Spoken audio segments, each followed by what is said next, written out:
சில பேர் பாத்தீங்கன்னா கணவனுடைய உண்மை கேட கடைசி வரைக்கும் வெளியே வராது. எப்ப வெளியே வரும்னு கேட்டா, கணவன் ரிட்டையர் ஆவார் பாருங்க, அப்பதான் இன்னொரு பொண்ணு நிக்கும் சண்டைக்கு. செட்டில்மெண்ட்ல எனக்கு பங்கு வேணும்னு. என்ன செட்டில்மெண்ட், யாரு நீன்னு கேட்டா, அவரோட நான் ஏற்கனவே 20 வருஷம் நான் தனியா ஒரு அட்ரஸ்ல வாழ்ந்துட்டு இருக்கேன். இவங்க ஒரு அட்ரஸ் நினைச்சா அவர் 2 அட்ரஸ் வச்சிருக்காரு. புரியுதுங்களா நான் சொல்றது? குடும்பமே பிரமித்து போய் நிக்கும். ஐயா டெய்லி இங்க வந்தாரு, இங்கதான் சாப்பாடு கட்டிட்டு போனாரு, கடைசியில பார்த்தா சாப்பாடை ஷேர் பண்ணிருக்காரு இன்னொருத்தட்ட. அந்த அம்மாக்கு புரியல, இவ்வளவு கம்மியா சாப்பாடு போடுறது, எக்ஸ்ட்ரா போடுனா எதுக்குன்னு புரியல அந்த அம்மாக்கு.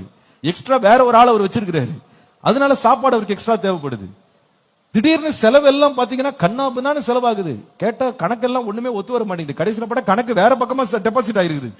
இப்ப இது எப்பயோ ஒரு நாள் கண்டுபிடிக்கிறாங்க பாருங்க. இதனுடைய விளைவு என்னன்னு கேட்டீங்கன்னா, நம்பிக்கை உடைஞ்சு போறதுனால உறவே என்ன ஆயிடுது, உடைஞ்சு போயிடுது. அன்பு கசிஞ்சு போயிடுது பாருங்க. அது அந்த உறவு ரொம்ப கசப்பாயிடுது.